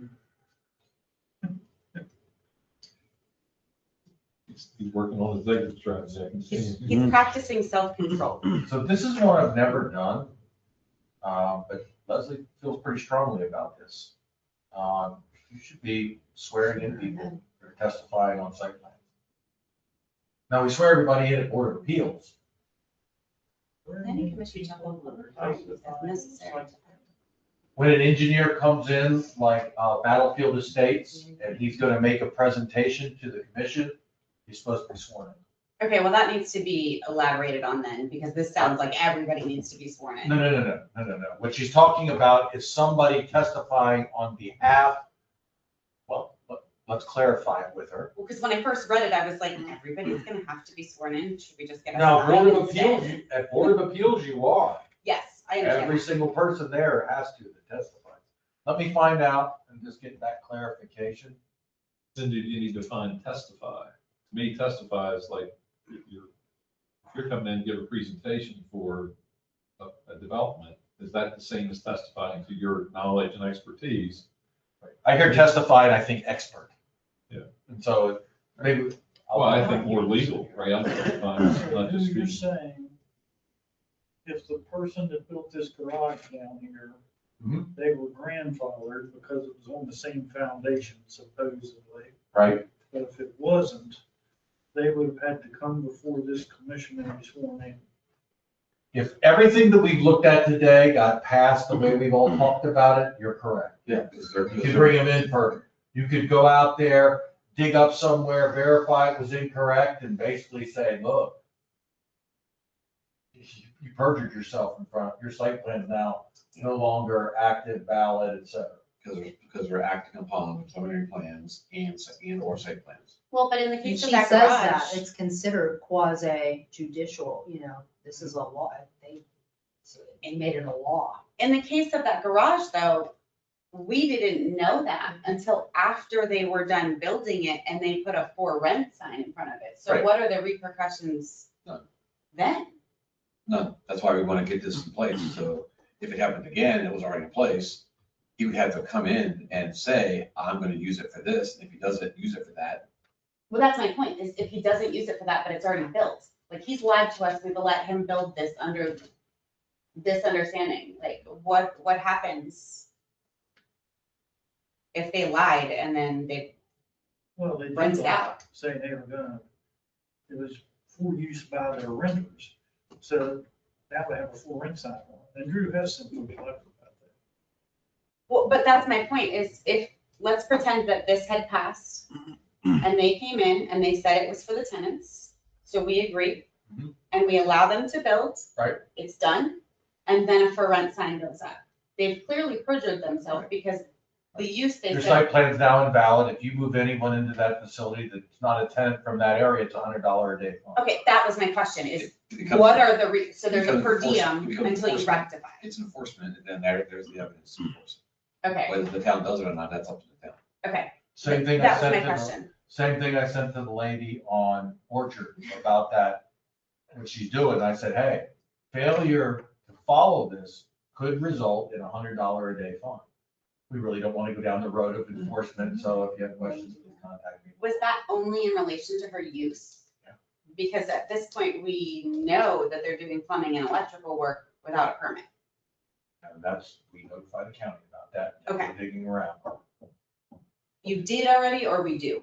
I will now. I didn't know they did anything inside. Oh, yeah. I couldn't find anything on the wedding. I I've reached out screen to you guys. recorded the TikToks as well in case they decide to take them down. I don't do social media, so thank you I for could have been a everybody's PI. help. Okay, so moving on, so we'll get that clarified then, David, 5H. it says the H, all hearings shall be recorded. They are. So they are, but not insulting you. But they're your interpretation. They're No, not- they're recorded. No, this, They're- their video recorded Okay, and posted to YouTube. okay, that's right. Yeah, they're online right now. How about the transcript, then, Yes. do we have the transcript There's a available? yeah, if you go on YouTube, you can click Okay. on transcript and it'll, It is there? Yeah. Okay, good, and I haven't done that, and I will now. Okay, cool. Thank you. Go down a little bit further, a lot of the others are all pretty standard things. Meetings, hearings, proceedings, et cetera. She did put this thing, copy of all decisions shall be made within 24 hours of issuance. I was just like, that's a little quick for a department of one. How about 3 business days? I saw your, Yeah. Give me a little bit of time there. Yeah. But she did respond why it matters. She put it right there. The problem with the delay is that the clock starts ticking on time to appeal. This is just for mailing, emailing, so much sure it gets done. She's pretty adamant about it being 24 hours. Okay. That's why we have an attorney. Well- Commission, I'm sorry. being that it's a department of one, and I know that there's other staff, obviously, that are super busy just trying to keep everything moving forward. Would their time frame to appeal not start from the time that they receive the written notice of the decision? And the reality is I just changed what I'm doing. Basically, I'll have to block off time every morning after a planning commission meeting to get out any notices that need to go out. Because Got it, okay. if you approve it right now, I'm gonna be in 12 hours later. I can send the notice out. I still have plenty of time. And it does say, I mean, an email is sufficient. At least her second comment. Says this is just for mailing, emailing. Yeah, we're supposed to do it the next day. Couldn't wait. Or I just meant it doesn't have to be anything pretty on letterhead or like, you know what I mean? It just has to be a notice in writing. Last one on there is legal, total legal stuff. I can't comment on either way. I've never seen it done this way, but she's referencing it here. Talks about appeals. Currently, right now, most of the way we've always talked about it is if I make a decision and tell someone they can't do something, they have a right to appeal to the Board of Appeals. If planning commission made a decision, somebody, he would technically appeal it to the Board of Appeals. Leslie's saying no. Site plans, that kind of stuff, no, that should go straight to the circuit court. Okay. Not run through your BZA, not run through any of that. I have no legal understanding of why that is, but she's the attorney, but she was very clear about it. Well, I feel like that makes sense though, because the Board of Appeals in almost all instances is required to get our recommendation. So how are they going to be unbiased and get our recommendation? Like, I don't know. Yeah, I agree. It's just different than how we look at it today. So I just want to make sure everybody's. That's why we asked her to look at it. That's it on the appeals. You guys gave me a lot of notes here, so come back next. Yep, no, by tomorrow morning. Yeah, 24 You hours. haven't approved anything, I'm good. All right, and, if you want to go back to your other item. So let's go ahead and deal with the preserve box cap. We'll bring it back. What was our other item? The vacancies of planning commission president. Okay, so this is the new engineer for the Easter Day property. We call it Easter Day sometimes, but the actual property is called the Preserve Fox Gap. They are basically asking a number of questions and saying, they're asking, and what they're concerned about is that you all, over a year, 2 years ago, put a restriction that said we, the planning commission, are not going to review any future subdivision plans for your property until you fix the outstanding items that have not been done out. They're coming back now and basically making an engineering argument saying, well, this water drains to this pond's okay, the one that's not over here, we're gonna fix that, you approve us these lots, then we're gonna take that money, and then we're gonna fix all these things, and we're gonna make it all right. Not asking for any decisions on this, the town attorneys are reviewing this. She got my opinion on it, then she's gonna go to the council. And then come Does back this to you. require additional subdivision? Because it says approved commercial lots. Doesn't that imply that the site plan is already approved and something's recorded? They platted out 3 lots on Isles Island. Okay, There's 3 lots that are there. But part of the stormwater management that treats the runoff from those roads is a pond they never built. It's just going into a dirt thing. Okay. That's the unfinished piece. There's no street lights out there. There's no landscaping. The last amount of asphalt's not out there. The final road wasn't built out. They got a lot of stuff that's still missing. Now you go out there and look at it, it looks like he's got the 3 lots right there and he can sell them at any point. Here's the rub. To build anything on there, what does he need? He needs a zoning certificate. Who issues the zoning certificate? You. Not issuing the zoning certificate if I know darn well that the stormwater management pond that's supposed to treat the water that's going on that road isn't built. That would make the town liable if we knowingly approve something when we know it's not done correctly. So when the attorney gives us a response back, I will let you know, and I'll provide you all with that. I just want to let you know we've received this letter, currently under review by the town's attorney, as I said. Council has not weighed in on this, and I know that Rachel was getting information to bring to them of their attorney's opinion. I will tell you, and I told the attorney, and I will tell you what my opinion is. My opinion is very clear. Until the work that was not done correctly is bonded, covered, completed, I basically was very clear with Leslie that you're not gonna see the planning commission walk away with anything. I said, this is, and she made a comment about, we gotta treat everybody fairly, and I said, wait, you do have to treat everybody fairly. I said, but they have a proven history violating contracts, not following rules. There is a different level, right, because of a historical precedence that they set.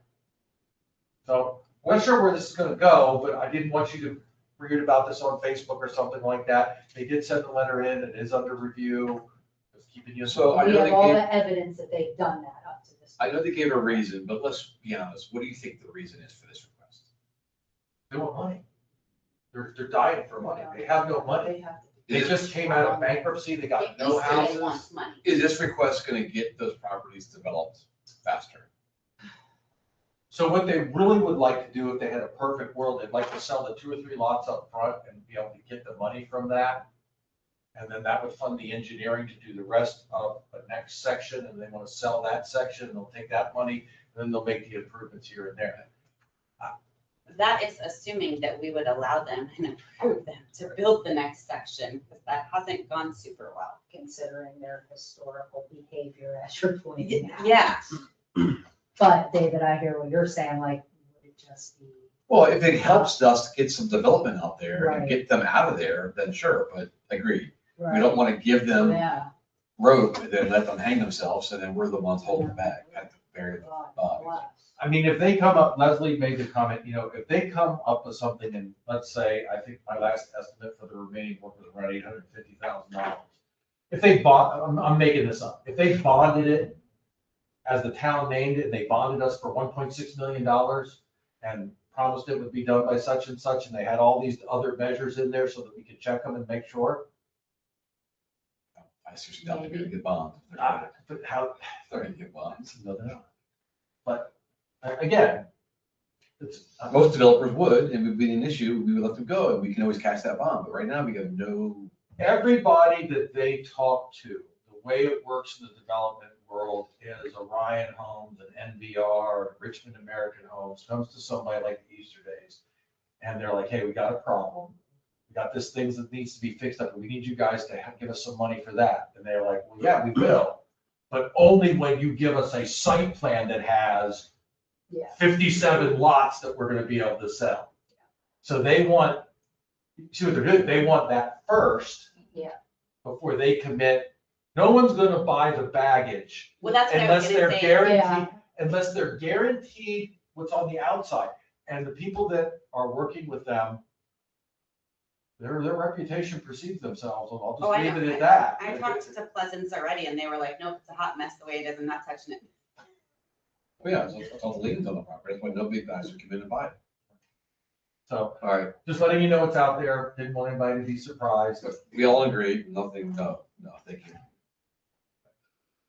This is not one of the developers that we want to be lenient with, because he's not very honest up front.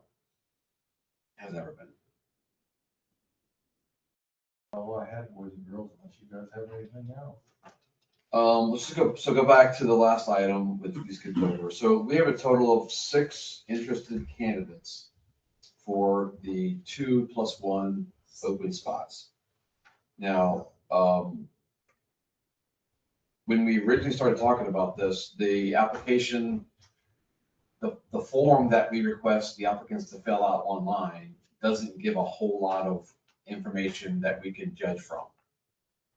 So then I asked Drew to go back and request that those interested candidates submit a resume with more detailed bio of their background, and we've gotten some of that, not all, for all 6 candidates. So I'm struggling with how do we proceed? I wanted to be able to down select. I don't think it's appropriate to bring all 6 in unless you guys think it's appropriate. I think there's 2 or 3 here, 1 or 2 that I just don't see any fit at all without talking to them. But there's 2 or 3 in here that I think would be great candidates. But if we just invite them and then not the others, is that gonna cause a problem? So that's why I wanted to kind of see resumes. Again, there's no requirement that we have planning, architectural, zoning, engineering backgrounds, because some of us don't have that. So I'm not saying that you have to have that, but some of the applications that I saw, there's just nothing that I can put my hand on that says that we should be bringing that person in for an interview. Did Drew send the resumes to only you? Yeah, well, yes, yeah, because as I said, because we didn't want to put them out there to the public, because if it got attached to the agenda, he didn't want all that to be attached to. Oh, the no, I document. get it. Yeah. But there's still not a whole lot in there that he shared, other than those online applications with 1 or 2 resumes that were submitted. So that's why I told Drew that it'd be nice for me to down select from the 6 to say, hey, I'm gonna recommend we bring in 3 or 4. But I'm still not to the point where I can down select.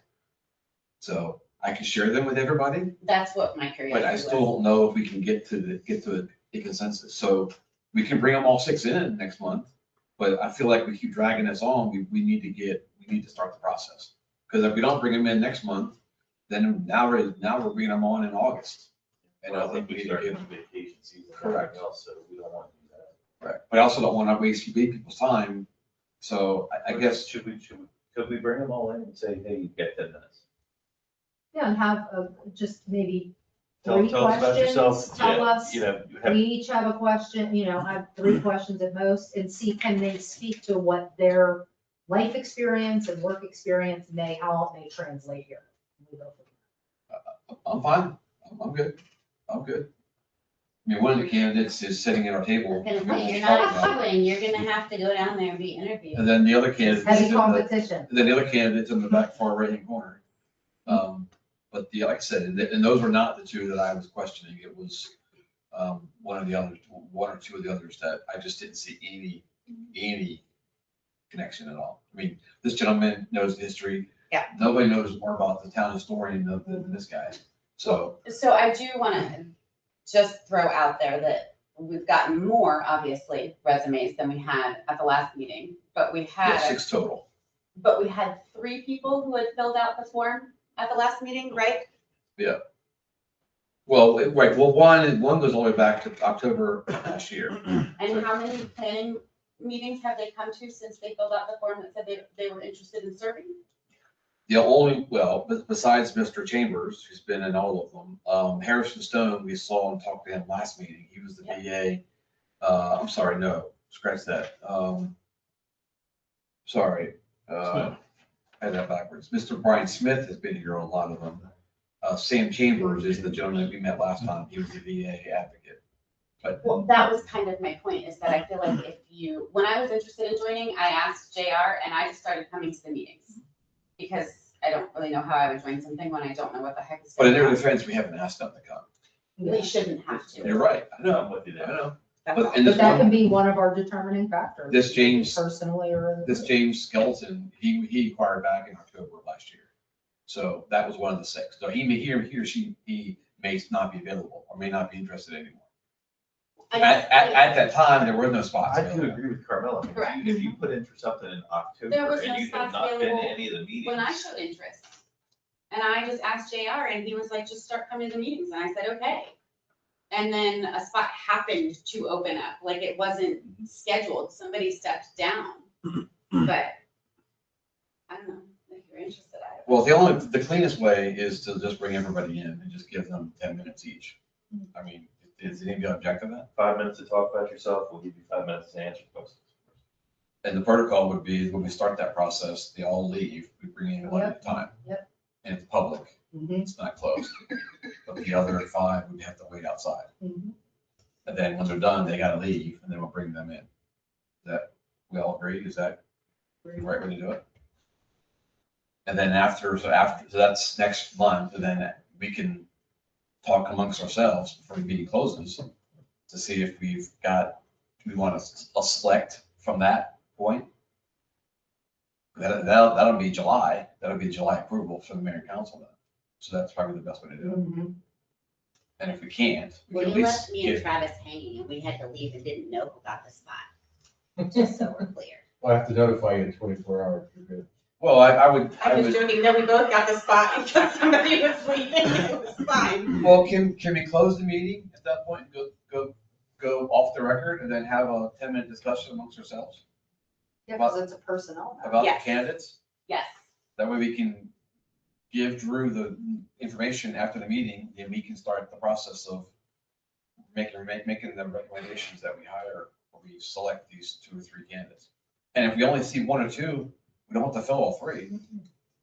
Great. There's chances that some of those folks won't even show up. So. All right, so Drew, let's go ahead and invite them all in, all 6 of them. That would be James Skeleton, Avery Schofield, Harrison Stone, Sam Chambers, Brian Smith, and Eric Kitchens. Is he here? Okay. So bring them in. We'll give them 5 minutes they can tell us about themselves for 5 minutes, and we'll start the clock, and then we'll have 5 minutes of Q&A for each. Is it something you want to schedule at the very beginning of the meeting, end of the meeting? What is your thoughts?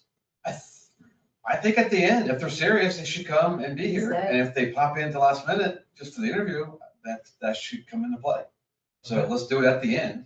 All right. Then, I would say if they're here from the beginning for their interview and then they leave, that should say something too. I don't want to keep, I'd want to, I don't let's do it at the end. Preference. And then we'll let them, tell them all to leave, and then we'll close the session. And then we'll talk amongst ourselves. Okay. Hopefully to try to put some recommendations together. I have a quick question on the number, right? We agreed 7 plus an alternate. Yeah. Does anything currently reference an alternate? State law.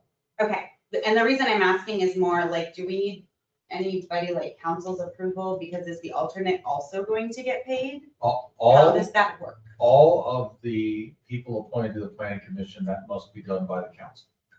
No, I mean, is there a budget for an alternate? Does the alternate only get their pay, right, if they are an actual member for that meeting? I'll check. Yeah, I just I know didn't know. you guys get paid a whole lot of money. Me too. I am I rolling. think it's like $50 or something. I think we can What? find that. 25. Oh, It's 25. Okay. It's 10. And literally, the 25, I can get raised. The only reason I'm asking is I would hate to extend the alternate position to somebody and then somebody come back and be like, psych, just kidding, we don't have the budget for it, so, No, that's do you know what I mean, like? I don't see that as an issue. Okay. They could have that money. If somebody's getting paid $50, somebody's pocketing money somewhere. 'Cause I'm not saying-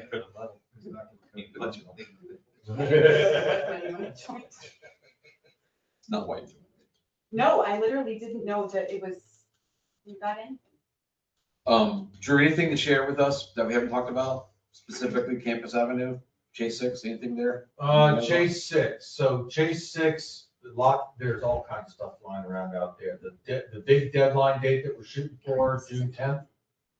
That's when the last day of school, I think, is the 9th, the 10th is the first day that we could tear the road out. It's not gonna be the end of the world. So, that's moving forward, all the lights, all the lead items. Remember, we awarded the contract early without permits because we had such big lead times on the poles, which we have in stock now. They have all of that. They got the traffic signal that has gone to the state highway. They have to bench test it themselves before they send it out here. Now I'm just trying to get the final permits out of Washington County. Grading permits have been filed. Now I'm basically going around, making sure every item is addressed, all the pieces are addressed. And we're in control of our own destiny, moving on the school property to reconfigure that road. They're good. We are. The properties have all transferred. That'll happen. You haven't driven by, McElwee's pole building's up. Yep. Electric's been run to it. We just gotta get us in to energize it. So what'll happen, the first thing that'll happen out there after school closes, they'll demolish the rest of the building out there, that old pole building and everything on that side. They'll start putting in the storm drain and they'll start realigning the road. So those are the plans out there. You have on 34 out here, we're running the water line from Crestview for the high pressure water pass. And what you haven't seen start yet, which is going to start the beginning of June, you're gonna see Mid-Atlantic contractors on Potomac Street. And they're gonna be redoing the water line from Potomac Street all the way from the police department, all the way to the square. And everybody's getting a new service, everything. Because we found in doing the reservoir project, we have a line restriction down there on Potomac Street where we've got almost 500 feet of 4-inch pipe. And that's restricting the water that needs to get to the reservoir to fill the reservoir properly. This came up during our testing when we were building the reservoir, so it's, when you take together Chase 6, the reservoir project, and 34, the town right now is managing $12 million worth of contracts, in addition to just regular daily work. So there is a whole lot going on in a lot of different directions. It's gonna be an ugly summer, but a lot of stuff's gonna happen. Once they get, I guess, north of King Road, they're gonna come all the way to the light. Are they gonna do that? And that's gonna be a traffic nightmare. It already is. but It already At least they is. got more room, they got more room to play with over there. They don't, when they come into the downtown. There'll be temporary water line on the ground because there's no room in the road, so that they've got to put a temporary water line on the ground, feed everything. Notices have gone out to everybody. Yes, People they have were been made clear as aware of mud. it. What's that? They were clear as mud, the notices.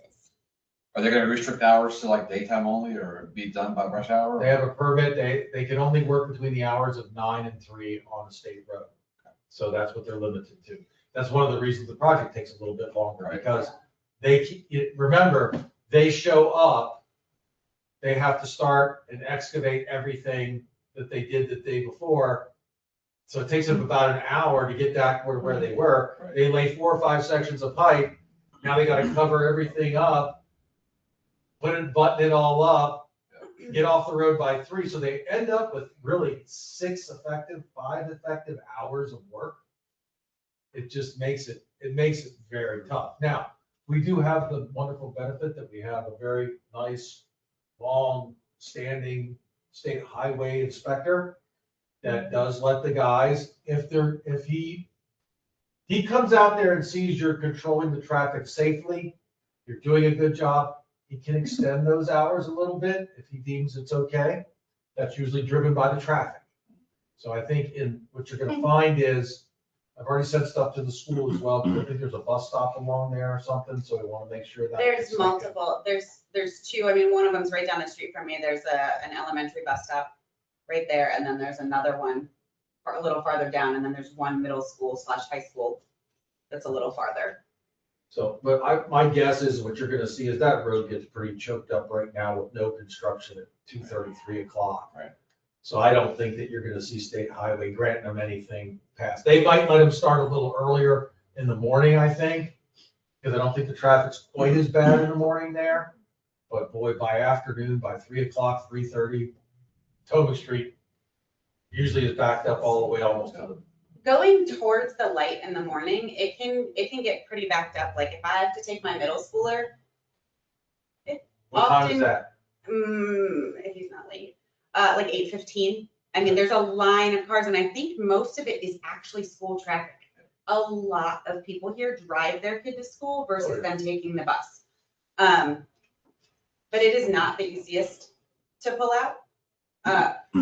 Out of curiosity, I know they're gonna put up no parking signs, like when they're doing that section. They'll put no parking signs up during the day Yes, to be able to use the full lane, so they don't have to close it down to one lane for only as little as they need.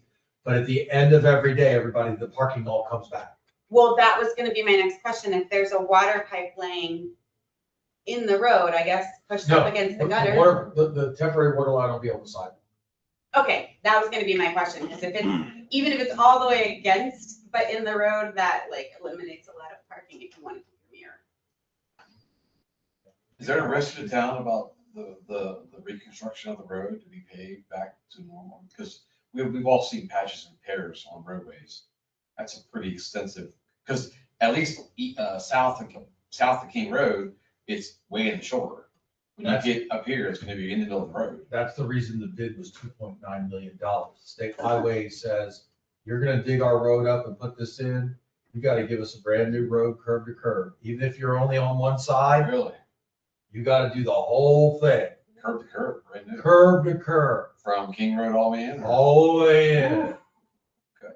That's why it's $2.9 million. Well, nice improvement.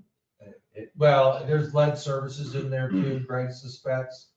And we have a requirement through MDE that we have to get rid of all lead services. So when we go through there, we're gonna document what kind of services they were, identify them, and do what we need to there. So it cleans up a couple of things all at the same time.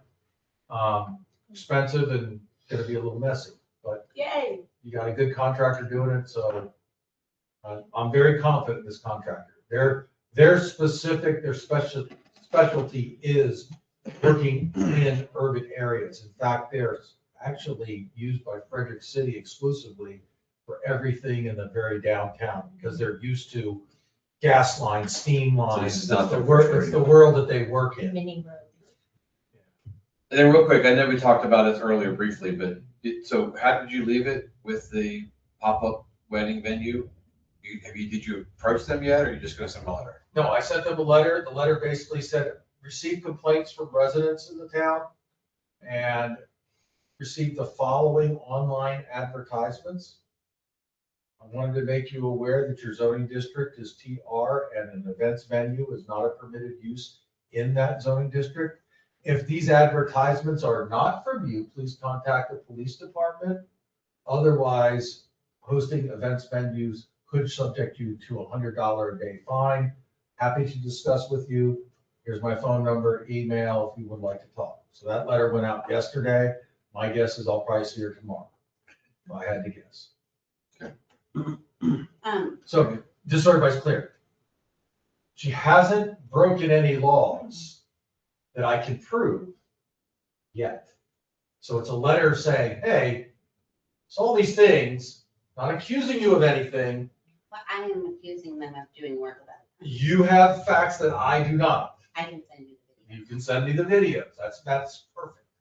But I can only go on what I have. Which is one of the reasons why I reached out to you all, because I do not do social media. And I'm like, this is all I can find. Can anybody else find anything else?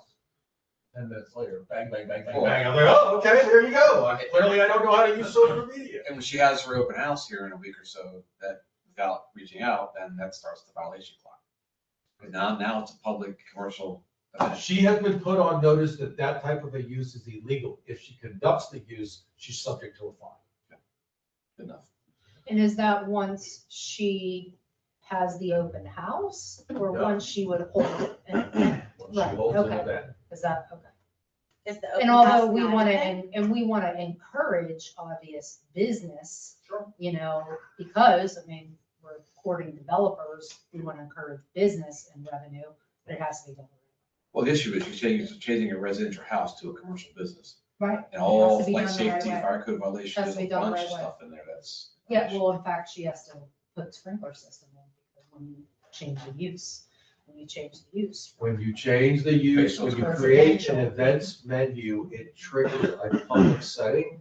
Once you trigger public setting, all of the life safety issues that everybody has to deal with as a business. How big is your door? Does your door open in the right direction? Does it have fire protection? Do you have a stairway? Is there access from the second degree? How many, what's the maximum occupancy? Blah, blah, blah. It goes down the list. Less than 1,000 square feet. Ever since they put them up, there's been nothing but problems. So I just wanted to let everybody know, sort of officially, I don't know. you listening, Mark? I was not listening to you, I'm sorry. It's her fault. I just wanted to let everybody know officially, I'm sure you've heard most of it. So I did not run for reelection. So, because there was a tie for a seat on the council, I've been asked to stay an extra month. So the other new members will be sworn in on June 1, but I'll remain seated for an extra month, plus a couple of days until that winner of the runoff is seated. So I'll still be your liaison in June's meeting, but in July's meeting, you will have a new liaison. And I don't know if that decision's been made, who that will be. Obviously, maybe the person who wins the runoff, I don't know. So that's the update on that. Did I miss anything, Danny? No, you got it all. We won't know about the liaison until the new council with the runoff has been sworn in, because we have to make appointments. Right, and that's probably gonna be the second Monday in July, All the runoff. because the runoff will be June 30. Oh, yeah, I guess that's true. So It may not be here for July, but probably August, possibly. they should be here for July. They should be here for July. Yeah, so I think that's the update on that. But we can make appointments with the council that we have in place until that runoff is finished. If you all make a recommendation Right. from next month. So anyway, it's been enjoyable working with y'all in the liaison capacity. Well, you've been a valuable lesson to us, Eric. So, you know, I know I talk too much sometimes. We will shed tears in June, so we'll save it for June. Any citizen comments from the gallery? Any planning commission member comments? I have a comment that I'm missing. Yes, I'm missing something and I left it in my truck. There, I was at Middletown Bank. There is an. Event. Yes, do you know, please? Hold on. So the commission is invited. Oh, I think And I saw I that. think they inform, I'm not sure if they went directly to you, Tony. She said Did we that get an they, email?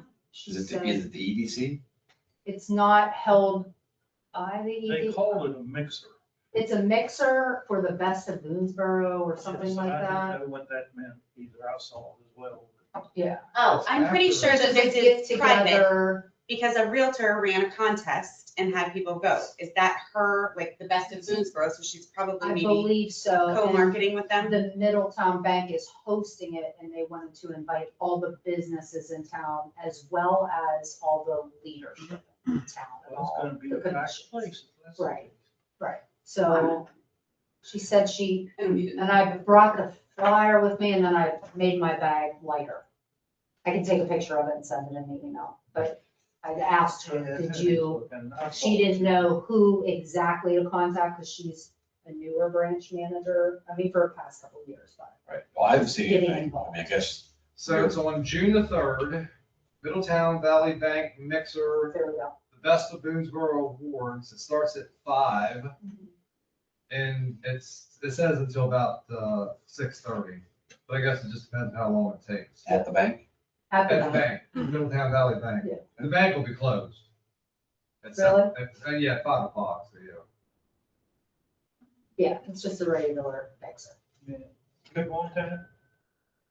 Yes, I didn't mark it on my calendar. I responded to Kayla, who's the manager out That's there. right. I can't remember who all, I think Audrey was on that list, I thought. I haven't seen anything. She didn't know exactly Right. who to. And she knows me because I banked there. Well, and that brings up something that Eric and I have been tracking for a while. So when the EDC, I know that's not an EDC issue, but when the No. EDC has their networking events, and they always expect the commissions in the town to show up and give a update. We never get officially invited. The commissions never get officially invited. So, And you get today sometimes too. That's what I was gonna say. so you would think that they would ask and invite before they advertise, because the last time they had a big event at the Borough Live, and I reached out and I said, you think you should have asked us before you committed for us to come in and speak to you? Could have had somebody there, but you didn't invite us. You just assumed. She said, what do you expect us to invite? Yeah, I would just, out of courtesy, think you should have asked if we were available. If we weren't, we could tell you no, but Yeah, invite. they're not doing a very good job at the EDC to invite us to these mixers. So, Isn't there one tonight? I don't know. Oh, So I just- You guys can participate with, but I don't go, I don't hear about them, so. Well, I think more positively, I know I voiced my opinion about that to her directly and said we should be invited. Well, So, And she still hasn't invited when I called her out on it, and that was a few months ago. These two. So just leave it at that. I have a comment, Comment, shoot. and this is just quick, something I think that we should be thinking about. This has been on my mind since like last year, but it came up. It didn't necessarily seem super urgent because we were working on the comprehensive plan, and we knew we were going to address some of these things even after. I think that we should potentially consider looking at our density. And not in terms of the zoning, right? Like not changing zoning, so comprehensive plan wouldn't change. But within a particular zoning, if it says that it's medium density residential, as an example, 2 to 8 units per acre is very broad, when most of the density in those areas isn't actually even close to 8. Does that make sense? I almost feel like we need either one more category, which would be like medium high density.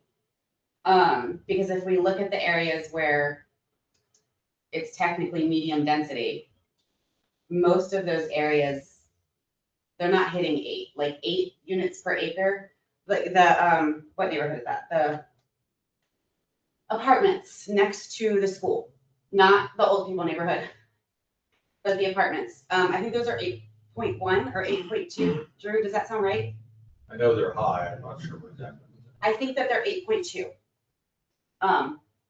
That's obviously what, or yes, where Oh, the Orchard Drive, sorry, no, Orchard Manor. thank you. I just couldn't think of what it was called.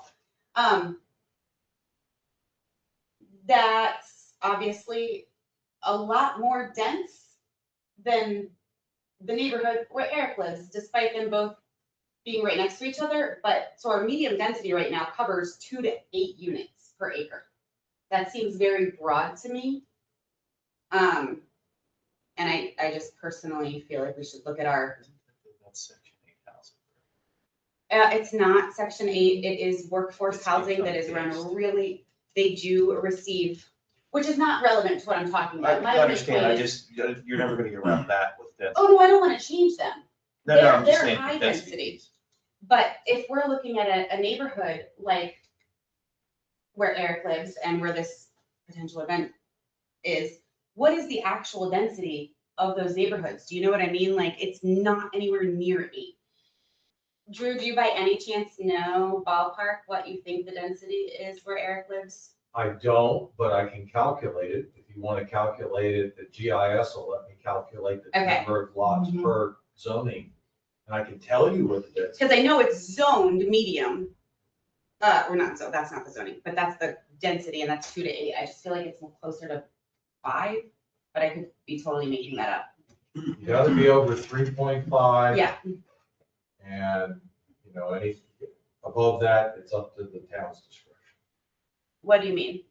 State law says if you want to qualify as a priority funding area, you have to have a minimum density of 3.5 units per acre. Okay, well, and so that's what I'm talking about, is kind of looking at what it currently is and adding a fourth, so this is our land use map, like this is what it currently is. Right now, I don't know if you need to see that or not, we have, in terms of density, the low density, which is under 2 units per acre. We have medium density, which is 2 to 8 units per acre. And we have high density, which is more than 8 units. There just seems, in my opinion, there's a significant difference between 7.9 units per acre and 2. I feel like we need a fourth category. Well, I appreciate you bringing that up. I've been thinking about it too, not just relative to what's going on inside me. But if you all recall, in the floating zone text amendment, it says a minimum of at least 3.5 per acre. That's exactly what it says. And I said, well, what's that mean? That could be 20 per acre. So that was one of my comments there that we'll be back to at the proper time. So it sounds like you want to know, just some sampling of the communities in town to see what we currently have, and then possibly look at adjacent townships like we have in the past to see what they have done. I don't even And think then we to see need if to we go can that make a far, change. if I'm being honest. We know that growth is coming, and I just think that that medium density is super broad. I mean, in the low density, it's under 2. That's a difference of 2 units per acre, right? And then you've got 8 and above, but in the middle there, you've got a range of 6 units per acre. I just think that needs to be. Is that in our comp plan? What's So it's not comp plan related, which is why I'm bringing it up. Zoning is comp plan related, and under the zoning, it addresses which density it is. I think we would benefit by downgrading our medium density and adding a medium high density. Okay, so this could be talked about. There's a handful of these things that I'm sure we're keeping track of somewhere, that once we got through the comp plan, we know there are some gaps. I There's think some- this might need to be addressed before that, which is why I'm bringing it up. Well, the comp plan is done, essentially, we're waiting for just final comments, we can start to put that list of action items together. That's one of them, because we know that there's other ordinances, variances, codes, zoning regulations that we wanted to go back and revisit after we got the comp plan behind us. Yes. Well, I've been thinking of that beside me. So when he comes in to apply to have that rezoned, my next question was, okay, what's the density allowed in the zoning? It's It is medium fine. density. And what he presented was actually, I think 7.2. Yeah. Which, I don't know if I'm looking at an old map. I thought that I had this saved on my phone, so admittedly, I just Googled what I was trying to pull up. I don't know if this is old. Drew, is this correct? Sorry, I keep asking you questions. That medium density is currently 2 to 8, or is it 2 to 7? Off the top of my head, I believe it's 8 up to 8. Okay. Okay, well, yeah, his density, I think, was 7.2.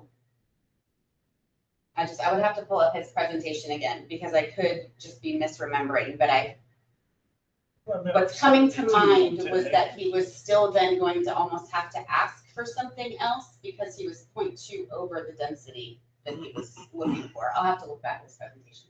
No, it's 10 acres, 72 townhouses. So it's 7.2.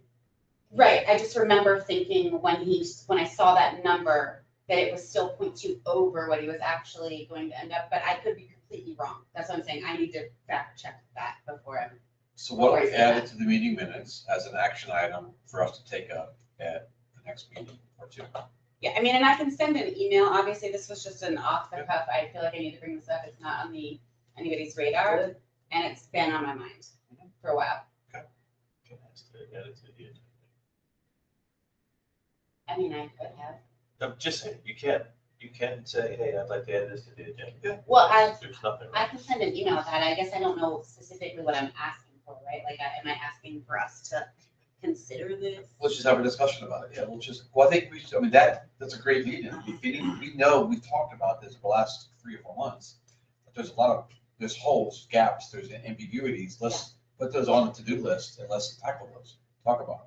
To see if we can. Well, take and that addressing next our density, and somebody can correct me if I'm wrong, does not require us to change our comprehensive plan.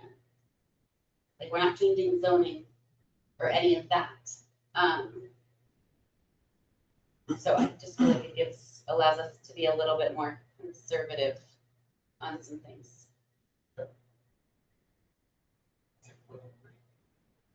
Further tightening it up. Yeah, especially just, if somebody came in and it was under medium density and they met all of their requirements basically, which would probably be rare, but they wanted to build some things like Orchard Manor. Like, that's really dense for where you're trying to put it, but it currently meets our requirements, so I don't love it. I think you're reading my mind. Wow. That's what I was going for. All right, anybody else have any comments? It's getting late. Yeah.